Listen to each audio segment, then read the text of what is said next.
Oh, this is awkward.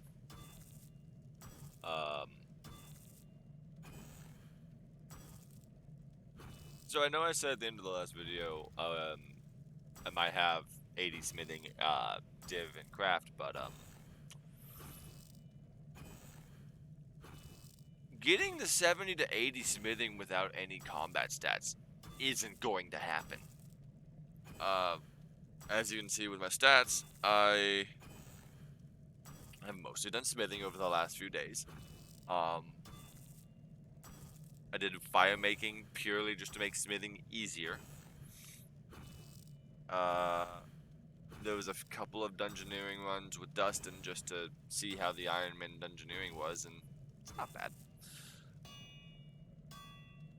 But yeah, I think it's quest time. I think it's time to literally get these stats just way the fuck up. So a couple of things I learned making that first video. Editing VODs into a video sucks. The VODs I had after I uploaded video 1.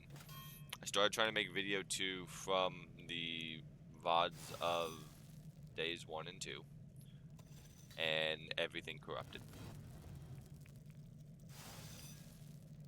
Which is fine, because literally it would have just been a video of me just saying a smithing level and having really no interesting commentary whatsoever. Did I just make the wrong item? I just made the wrong item. It's fine. I guess I'm making a hatchet now. So I'm gonna try and do something different for this one. I might just do actual like recorded clips, just to make it all a little bit more YouTubey. And yeah. So plans for right now. I'm gonna finish making these rune weapons for whenever I get my stats up, just because I have the rune. Why not?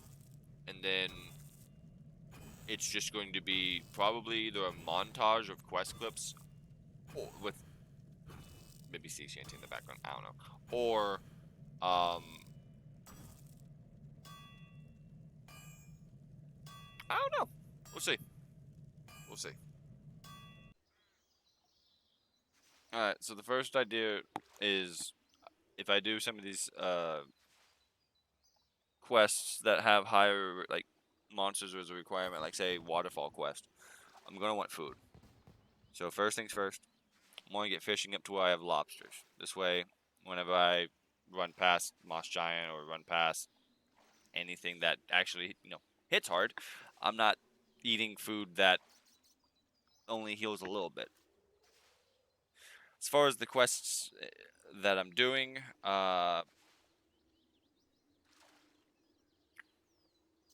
stats go burr. I don't know. We'll figure it out.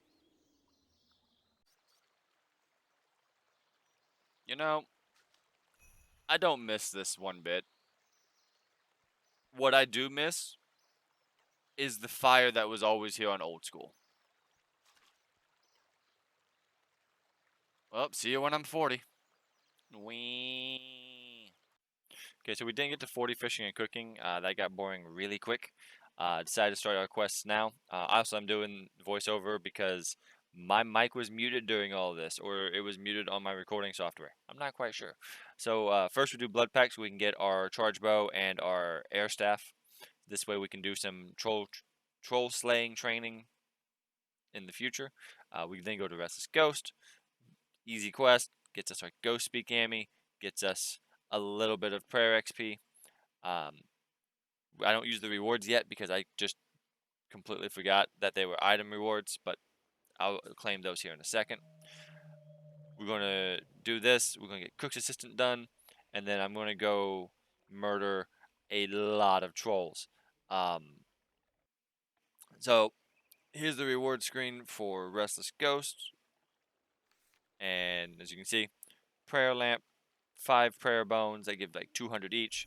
We're going to use those. We're going to get our prayer from 7 to 13 with the prayer lamp.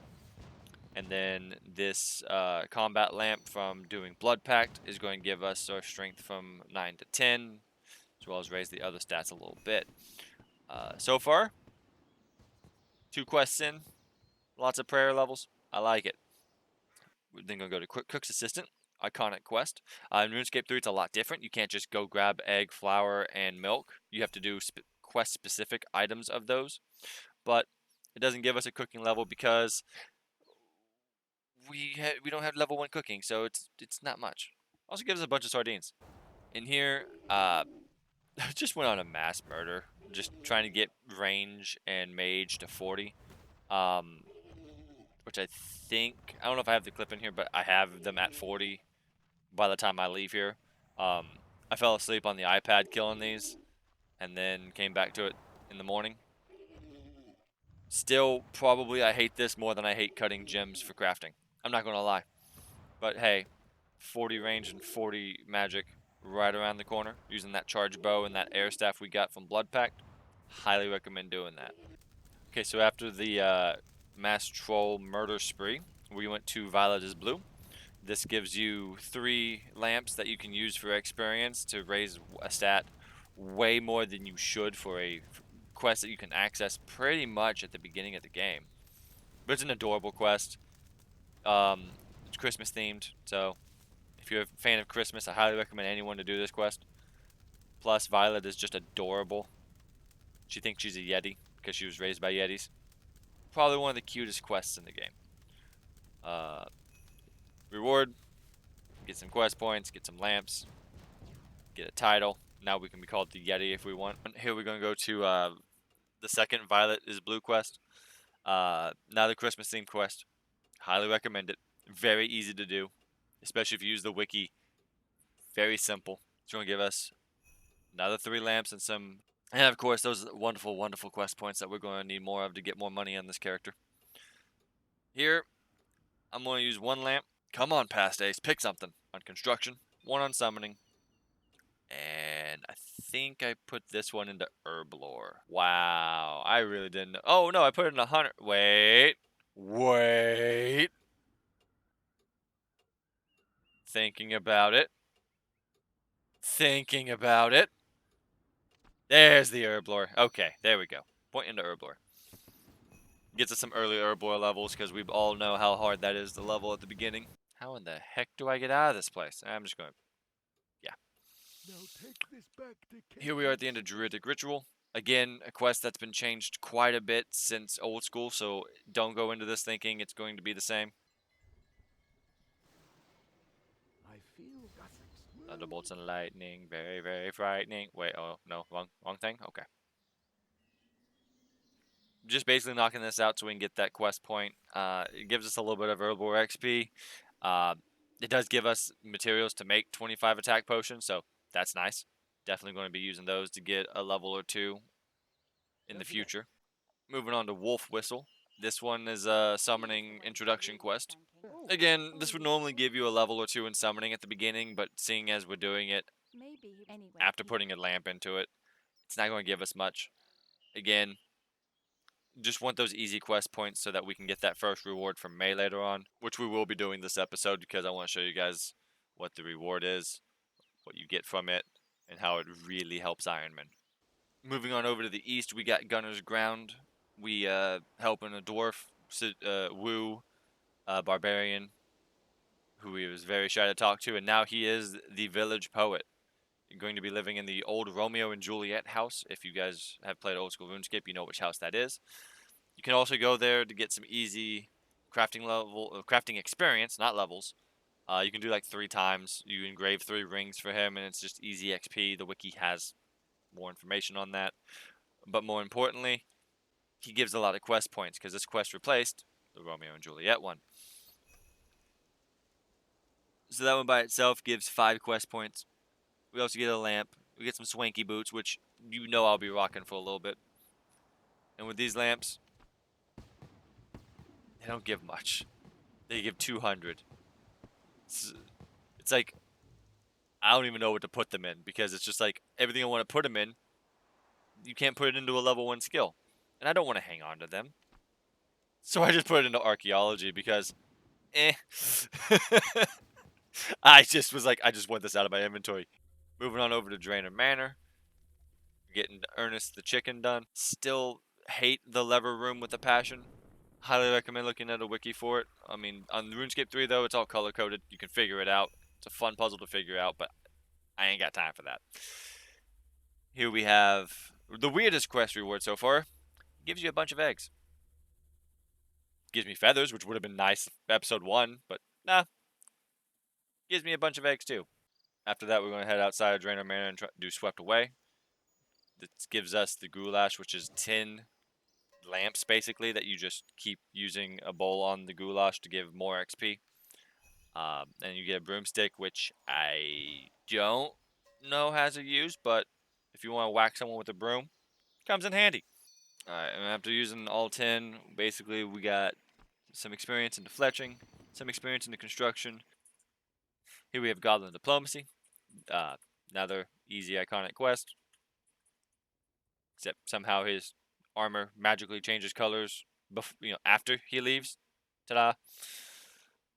Again, it's 5 quest points just for bringing 3 die and finding 3 armor scattered around. Easy quest points. With that, I believe it does give us the 25 we need for the first quest point reward from May. Also, the lamp gives us a crafting level, which I'll take any XP I can get. I'm not looking forward to getting that to 80, but hey, it's fine. Here in front of Varrock, we have May. Every 25 quest points, you can come to May to get a reward, and also a cash stack, which I'll be honest, as an Ironman, always nice. You even when you hit claim all rewards, it'll act like it gives you an error. You still get the reward in your inventory, and then in the unlocks tab, you have 3 options. You can either get the top row, which is armor, which I highly recommend because it's great hybrid armor for all 3 types, as well as a weapon at the end of that path. In the middle, you have your dog rewards if you want a follower or companion that's adorable as hell and you can get many different cosmetics for. And then the bottom row, I've never really used it, so if anyone knows, let me know. I don't think it's worth it, but you know what? Everyone has the fancy. And here, you use the dice, you get 250k coins, which as an Iron Man is rich, and also a cosmetic item that I usually would grant exchange for a lot because it's used in invention. Uh, I thought about wearing it, and then I saw how silly it looked and went, nah, I'll put it in the bank. Save it for when we unlock invention so we can get that component from it. This way, it's one less component we need to do clue scrolls for.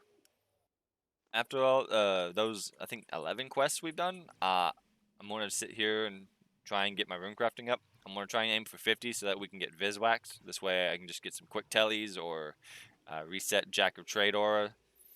Just daily thing we can do to have a few benefits and perks. So I'm going to end episode 2 here. Just going to sit here for the day.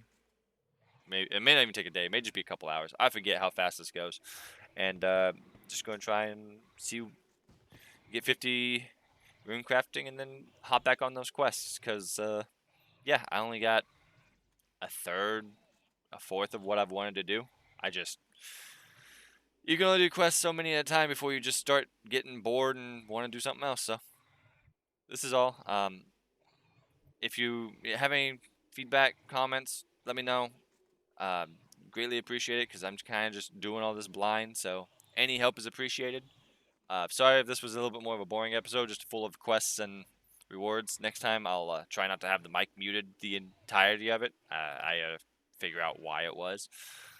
But yeah, thanks for watching, and see you guys in episode 3. Hopefully with 50 rune crafting. Wee.